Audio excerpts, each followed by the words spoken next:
On revient avec notre invité du jour, parler des accidents de circulation au Togo. Comment les éviter? L'invité s'appelle Saint-Éloi Pandam. Il est responsable du centre de formation des conducteurs professionnels. Cher ami, bonjour, vous allez bien? Je vais bien, Merci. j'espère que vous aussi. Je vais très bien, merci de répondre à notre rendez-vous. Ah, c'est moi qui vous remercie. Au Togo, les associations des conducteurs et les municipalités envisagent de mener les contrôles en amont dans les gares routières pour s'assurer que les véhicules ne sont pas surchargés ou sont assurés. L'information émane d'une rencontre entre le ministre chargé des Transports, Acha Dediafo, les responsables de la fêtière patronale togolaise des transporteurs routiers et les représentants des transporteurs de tout le pays. Nous étions en juin 2022, le 30 précisément. Ça a quand même pris du temps avec vous. On va voir comment ça va, chers amis. Sauf que en abordant le sujet, on a l'impression qu'on situe simplement le sujet à un seul niveau. Selon vous, quelles sont les causes des accidents répétés au Togo? Merci. C'est pas, disons particulièrement au Togo, mais c'est partout. Vous savez, les causes des accidents, c'est d'abord le non-respect du code de la route. Si on ne respecte pas les règles qui régissent les règles de circulation, il ne peut qu'y avoir des accidents. En fait, quand on parle d'accident, on situe trois facteurs, le facteur humain, la machine et l'environnement. Mais moi, je dis souvent que c'est le facteur humain qui est le responsable des accidents. Alors, quand je parlais du non-respect, dans ce non-respect aussi, il y a l'ignorance. Parce que beaucoup de gens ne connaissent pas le code. Beaucoup. Ça, il faut si on fuit ce côté-là, on ne va pas résoudre le problème. Les gens n'aiment pas qu'on dise ça, mais sérieusement, j'aime partout où je passe à employer le terme que nous ne conduisons pas, nous déplaçons les véhicules. Il faut connaître les règles de circulation. Et beaucoup de gens ici, vous le savez, le gars, il va, peut-être il sait conduire déjà par son ami, par un parent. À partir du moment où il sait déplacer le véhicule, il ne s'occupe plus d'apprendre quelles sont les règles qui régissent la route pour pouvoir déplacer et conduire bien ce véhicule. À côté de ça, la situation fait beaucoup de gens pensent que plus je surcharge, plus je gagne. C'est bien faux, c'est le contraire.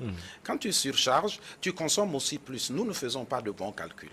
On ne fait jamais les bons calculs. On dit, quand on surcharge, on dépense plus. On dépense plus, ça c'est clair. Ça c'est clair que si je surcharge, nous ne faisons plus le coût.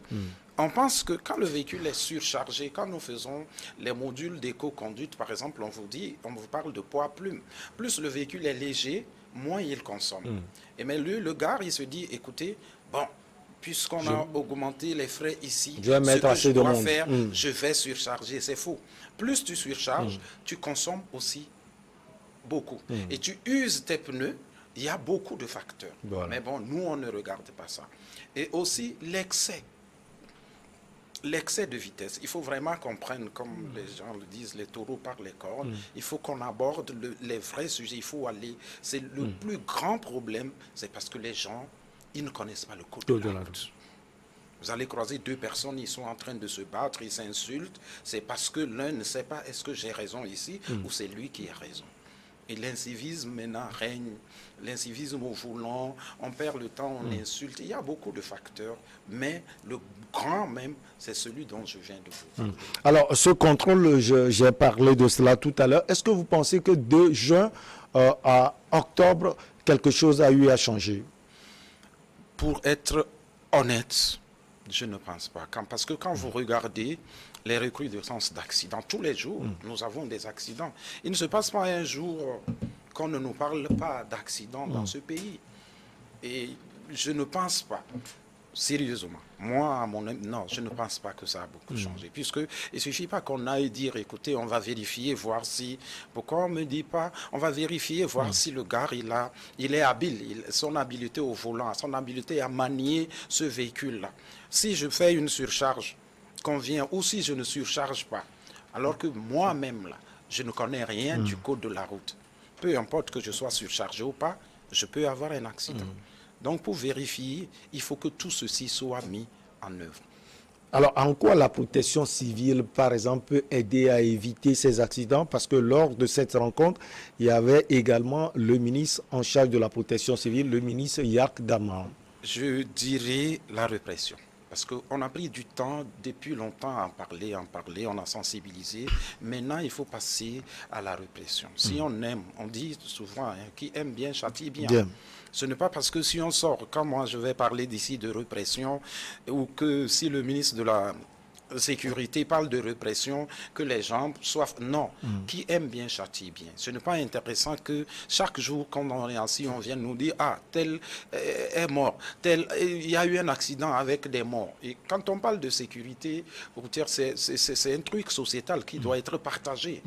Quelqu'un qui ne sait pas conduire peut aller ramasser un de mes parents ailleurs. Ça nous concerne tous. Moi, je pense maintenant qu'il faut vraiment une bonne répression. On a déjà assez parlé. Il faut qu'à partir d'aujourd'hui, que ce soit aussi bien les tricycles, d'ailleurs tout usager de la route, à part les piétons, oui, même le piéton doit respecter certaines règles. Et moi, je pense qu'à partir d'aujourd'hui, aussi bien le motocycliste, le routier ou quoi, il faut vraiment qu'on commence par sanctionner. Alors, vous êtes le responsable du centre de formation des conducteurs professionnels. Cela veut dire que vous êtes quelqu'un qui maîtrise, d'ailleurs, on voit comment vous analysez avec une certaine maestria. Est-ce que vous avez eu déjà à faire des propositions au gouvernement?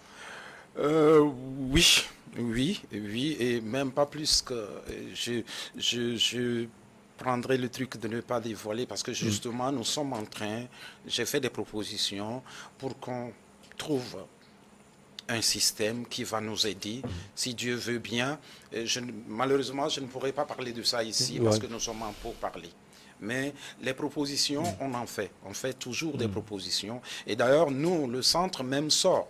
Nous ne faisons pas que former. Présentement, nous sommes en pleine sensibilisation parce que vous n'êtes pas sans savoir qu'à l'approche des fêtes, les gens font beaucoup plus le programme. Voilà.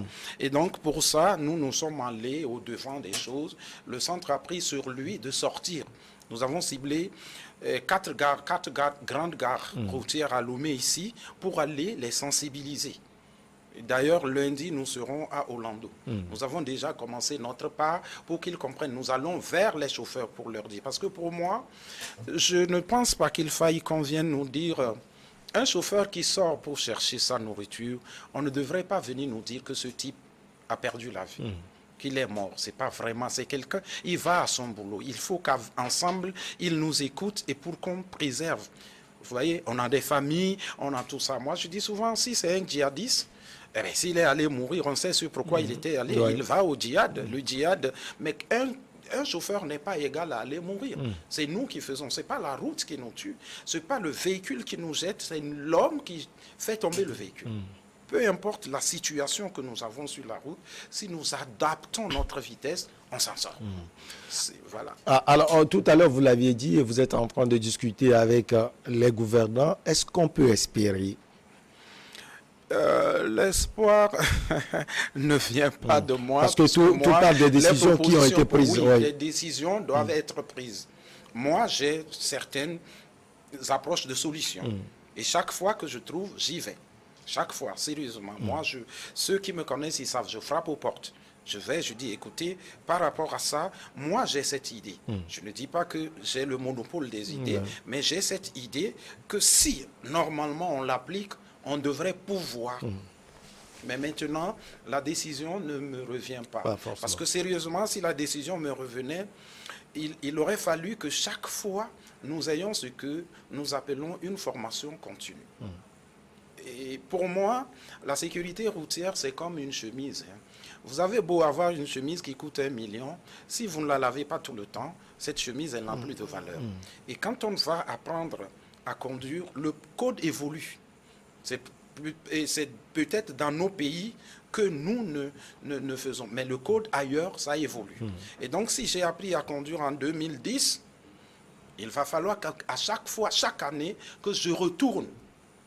Mais malheureusement, ici, chacun dit non, plutôt bien le contraire. Ça fait 20 ans, ça fait 10 ans que je conduis. Non, ce n'est pas comme ça que ça marche. Même si vous conduisez 10 ans, il faut de temps en temps retourner vers des centres pour voir pendant ce temps qu'est-ce qui a évolué dans le code.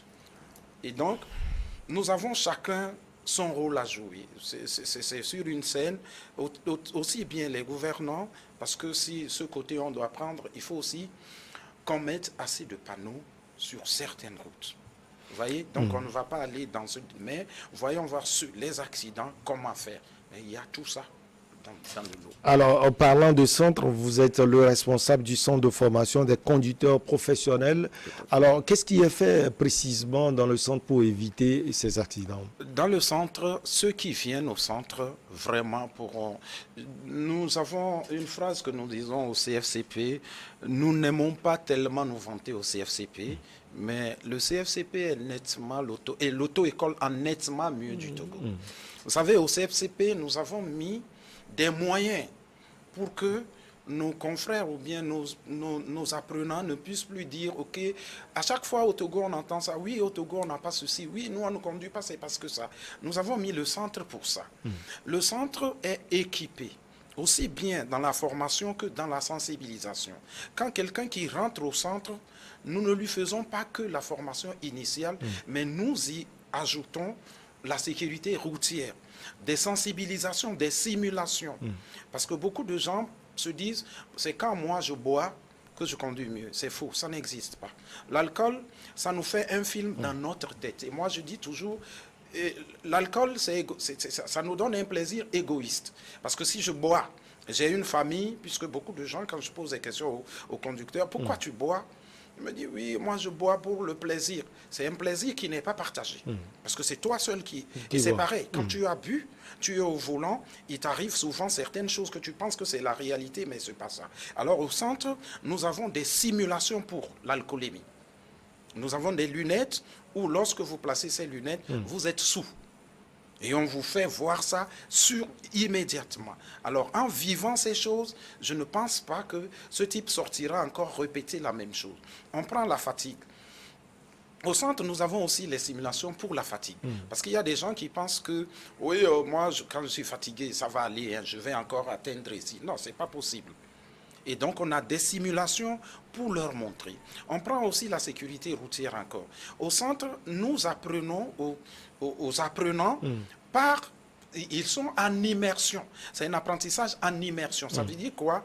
Nous sommes les seuls à avoir ce matériel. Et même en Europe, ça vient de sortir la formation en réalité virtuelle. Et donc, la personne, si je lui dis, en brûlant un feu, il y aura par rapport à ce que tu fais, tu auras les conséquences. Et parfois, il y a certains, quand ils ne sont pas habiles, ils ont tendance à enlever le casque parce qu'ils croient que vraiment le véhicule lui fonce là-dessus.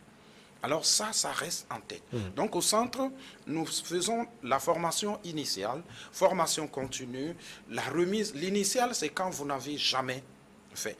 La continue, c'est quand chaque année, vous revenez pour refaire, si on veut, une remise à niveau ou bien un recyclage et tout. Donc au centre, nous avons tous ces programmes. Au centre, nous sommes les seuls à avoir des poids lourds. Parce qu'on s'est dit, le pourquoi beaucoup de nos conducteurs ne connaissent pas le code de la route, c'est parce qu'ils ne l'ont pas vraiment appris. Parce que prenez les conducteurs, alors que c'est eux qui nous sauvent dans tout. Ces gens, on devrait beaucoup les encadrer. Oui, les encadrer. Malheureusement, c'est des gens qui apprennent sur le tas. Et le patron, si je suis Côte-Colis, je fais un enfant, il va parler quoi? Il va parler Côte-Colis. Il n'y a rien à faire. Le patron lui montre comment bouger le véhicule.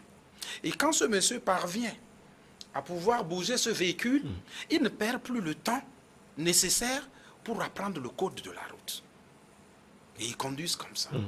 Alors, on s'est dit non, il faut arrêter ça. C'est pour ça qu'au centre, nous avons des engins lourds pour apprendre. En un mois, tu as fait ton permis, disons, la catégorie CE.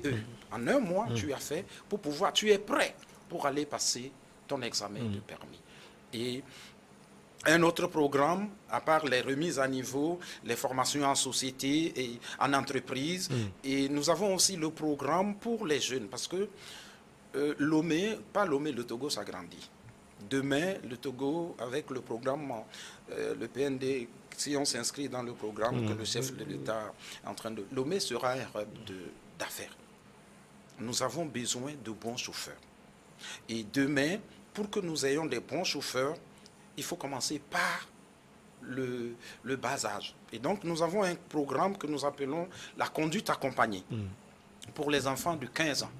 Comment elle se fait, la conduite? Ça dure, la formation de ce dernier dure 3 ans. Vous imaginez, en 3 ans, vous avez votre enfant qui est au lycée ou qui a 15 ans. Pendant 16 heures de pause, ces heures libres, il vient au centre. Sa formation dure 3 ans. À ses 18 ans révolus, il aura son permis. Ces genres d'apprenants conduisent mieux que ceux qui ont déjà plus de 18 ans et viennent avoir un forfait de 20 heures. C'est pas pareil. C'est des gens qui ont plus de 3000 heures. Vous comprenez? Et donc, on aura de bons conducteurs. Au centre, nous faisons ça. Au centre aussi, nous avons un programme parce qu'on s'est dit, on forme. On ne peut pas former et laisser ceux-là qu'on a formés comme ça. Nous avons créé notre structure qui s'appelle Allo Chauffeur, qui s'occupe de ces chauffeurs professionnels, qui s'occupe de leur trouver comme un trait d'union, un tremplin pour les aider à rentrer dans le titre, de trouver du boulot. Et donc, voilà, nous avons tout ce programme et aussi, surtout, nous avons fait un programme pour les femmes. Et ça, vraiment, je profite de l'antenne pour lancer un appel. Nous avons besoin de femmes pour conduire. Vous savez, les statistiques le montrent, ce n'est pas moi qui le dis. Les femmes conduisent mieux. Que les hommes? Si. Vous m'excusez. Si. Les femmes font moins d'accidents, si vous voulez. Les statistiques le montrent. Vous pouvez vérifier partout. Les femmes font moins d'accidents. C'est par rapport au nombre de femmes qui non, ce n'est pas par rapport à ça, mais les femmes sont plus posées face à certaines situations que l'homme. Nous avons le courage. Je peux, moi, voir 2 véhicules stationnés et à vue d'œil, je dis, moi, je pourrais passer entre les 2. Et je fonce. C'est un risque. La femme ne prendra pas ce risque. D'ailleurs, en circulation, quand ça va lentement, on dit sûrement c'est une femme qui serait au volant. Vous comprenez. Et donc, ici, et surtout nous, dans nos pays, si on prend le nombre de femmes et le nombre d'hommes qui conduisent, le plafond, le niveau est très, très décalé. Parce qu'aujourd'hui, une femme apprend à conduire pour elle, alors que c'est un métier pour tout le monde. Vous voyez? Et en plus de ça, la plupart de nos filles, quand elles décrochent, si elle ne va plus à l'école, elle va apprendre quoi? La couture, la coiffure. Et puis tout le reste, et d'où on dit les 3 C. Les 3 C. Les 3 C. Et bon, on va rajouter un autre C, 4e, la conduite. La conduite donc aussi, ça fera 4. Voilà. Et en plus ici, elles ont beaucoup plus de chance parce que si vous regardez, quand vous prenez souvent 3 personnes, peut-être aujourd'hui, combien de personnes causent encore? Chacun va acheter et puis c'est fini. Et donc, nous produisons des gens qui vont aller, voilà, des chômeurs. Alors que dans ce métier, il n'y en a pas encore. Beaucoup de gens nous appellent, vous avez des femmes? Nous n'en avons pas. Donc, nous demandons aux femmes de venir. D'ailleurs, les 5 ou les 10 premières femmes qui viendront chez nous sortiront avec un contrat à la clé. Sérieusement. Sérieux? Si. Les 10 premières femmes qui viennent pour apprendre. Parce que nous avons un programme que nous disons professionnel, comme on dit, conducteur professionnel. Ça, c'est un programme qui dure 6 mois. Vous êtes chauffeur professionnel. Quand beaucoup de gens pensent que quand on dit je suis professionnel, c'est parce que je conduis mieux. Non, c'est parce que je fais de ça mon travail, ma profession. Et pour faire de ça ma profession, il faut que je sache beaucoup de choses. Quand je prends quelqu'un, je lui demande, écoutez, tu sais comment on conduit un convoi? Non. On pense que le convoi, il suffit que toi, tu es devant, je suis... Non. Te suis. Il y a des règles à respecter. Comment conduire des personnalités, de hautes personnalités? Non, nous ne savons pas. Et donc, quand on dit quelqu'un veut faire professionnel, nous lui faisons tout ça. Jusque même l'anglais professionnel de base. Il y a la mécanique. Il y a le premier secours. Nous avons tout ça dans le lot. Quand tu viens, tu dis, je veux en faire de ça ma profession. C'est 6 mois. Mais si vous venez pour la conduite classique, je veux conduire pour moi, si, c'est aussi élevé parce que nous donnons un forfait 20 heures. Alors que habituellement on est calqué sur 12 heures, 20. Nous commençons, notre forfait, c'est 20. Et puis on monte. Vous voyez? Et aussi au centre, si vous n'avez pas Vous commencez par la théorie. Si vous n'avez pas réussi la théorie, vous n'allez pas sur le volant. On ne vous met jamais sur le volant. Vous reprenez. Donc, on met l'accent. Le centre est donc très exigeant. Ah, très, c'est ce que je veux dire. D'ailleurs, pour la théorie, je suis souvent moi-même là pour les cours théoriques. L'accent est mis là-dessus. Et quand vous avez 13 sur 20, les 20 questions, vous passez d'abord sur le simulateur. Vous conduisez 4 heures sur Simu et après, en circuit fermé, avant d'aller sur la route. On ne vous prend pas directement, on vous met sur la route. Donc le centre, nous avons beaucoup de choses dont je ne pourrais même pas Donc énumérer tous ces ici. programmes que vous avez peuvent aider les gens à éviter la Oui, circulation, bien à sûr. éviter les accidents, Ça, c'est j'allais dire. clair. On va réduire parce que si je sais que ça, c'est un rond-point, ça, c'est un sens giratoire, je ne vais pas venir là-bas et faire des bêtises pour avoir un accident. Mais quand je ne connais pas, je viens, je vais t'attaquer d'ailleurs, et puis on reste, on fait des... Voilà. Alors, Saint-Éloi Panda, vous pouvez faire tellement de choses. Vous avez fait des propositions au niveau de votre centre également. On voit que c'est un travail louable qui est fait. Est-ce que vous êtes en coordination avec les autres centres de Lomé, du Togo, parce qu'il faut quand même traiter ensemble ou bien en partenariat? Oui, j'aimerais bien. J'ai essayé, j'ai eu certains qui ont été très ouverts. Vous savez, il faut qu'on dise une chose. Notre problème, disons particulièrement, pas seulement particulièrement au Togo, mais en Afrique, c'est que c'est l'individualisme. Nous ne devrions pas être des ennemis, des concurrents. Non, parce que si moi, on me donne rien que tout Lomé pour former, je vais crever. Hein. Je ne vais pas m'en sortir, ça. vous comprenez? Ça, je vais clair. mourir. Je vais mourir. Mais nous, nous attaquons au lieu de nous mettre ensemble. C'est nous qui tuons. D'ailleurs, vous m'excusez, et si les confrères me voient, ce que je dis, c'est pour que notre corporation vive, bien au contraire. C'est nous qui tuons cette corporation. Vous comprenez? Nous devons être les... Parce que un enseignant, c'est quelqu'un qui prodigue, c'est pas lui qui doit apprendre aux gens à faire des bêtises. Mais dans ce pays, nous voyons des gens qui... Vous venez pour apprendre à conduire, ils ne te posent jamais la question si tu connais le code ou pas. Il y a des gens qui sont assis à des endroits et tu viens, on court comme à la station, on te prend, on dit viens, viens, moi je te fais un tour. Mais s'il se fait, c'est ce même gars que tu es en train de faire former ainsi qui va tuer un de tes parents. Voilà. Nous faisons des bêtises, ce n'est pas bien. Il faut qu'on se ressaisisse. Et après, ils se plaignent, ils disent, il n'y a pas le boulot. Oui, naturellement. Quand vous détruisez cette corporation, vous proposez, comment est-ce qu'on peut dire que j'apprends à conduire à quelqu'un et je dis, c'est 2500. Mais bien, même la personne qui dit, je vais apprendre pour 2500, devrait comprendre que ça n'a pas de sens. J'apprends pour la vie. Ouais. Et c'est 2500. Même aller à vélo, on n'apprend pas à aller à vélo à 2500. Donc, j'aimerais bien, moi je suis prêt, même à former des je suis en train d'élaborer un programme parce que j'ai remarqué que les tricycles, les cyclistes, les motocyclistes, Les motocyclistes. En gros, il y a un énorme souci. Beaucoup, beaucoup, beaucoup. Beaucoup. Et ça, on en rencontre partout Oui, au Togo, il y a à Lomé, la énormément. capitale, et à l'intérieur du pays. Il y a énormément à Carap, de soucis. partout.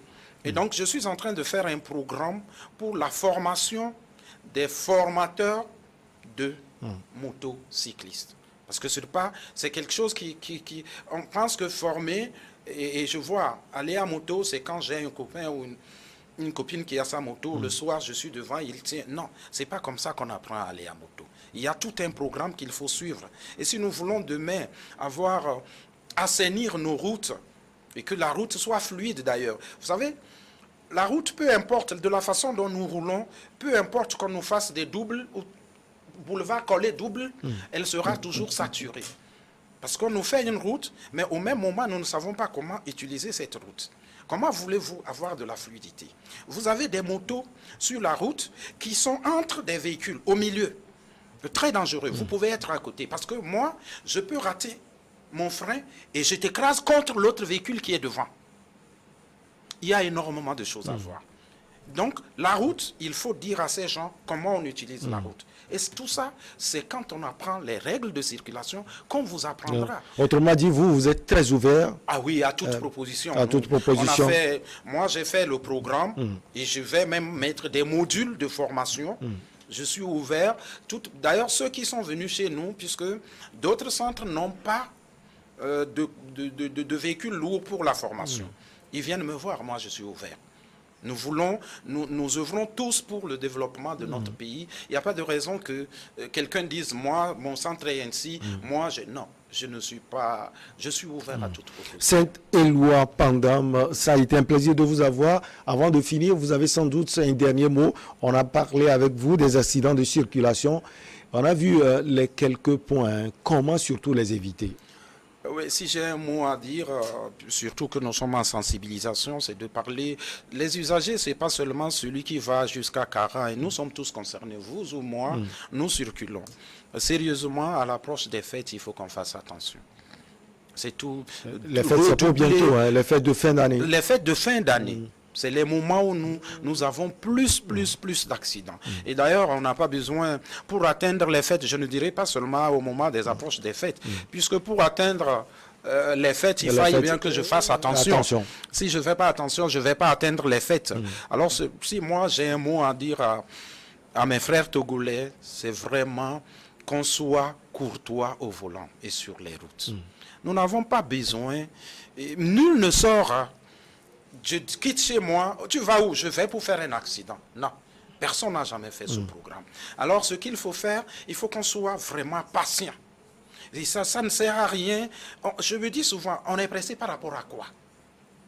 Si je quitte, je dis je vais à Ouaga. Arrivé à minuit à Ouaga, Ouaga n'est pas fermé, on ne me dira plus. Ouaga n'est plus là parce que c'est minuit. Pourquoi on est pressé? Un feu.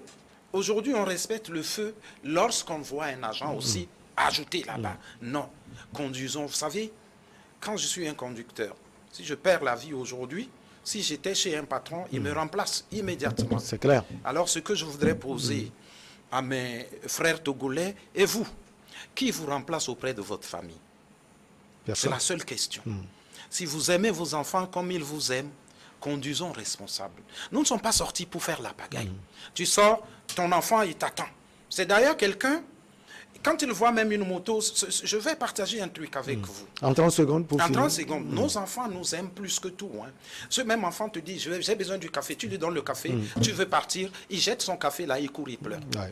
Aimons ces enfants de la même manière. Et ce qu'il faut faire, c'est de sortir, revenir. C'est tout ce dont il a besoin. Merci. C'est moi qui vous remercie. Merci beaucoup à vous, Saint-Éloi Pandam. Ça a été un plaisir de vous avoir sur ce plateau. Vous êtes le responsable du Centre de formation des conducteurs professionnels du Togo. On va marquer la pause pour le journal et derrière on reçoit nos invités, Louis Kamako, Chris Ega et Jean Tchabli pour votre émission préférée, Regard croisé.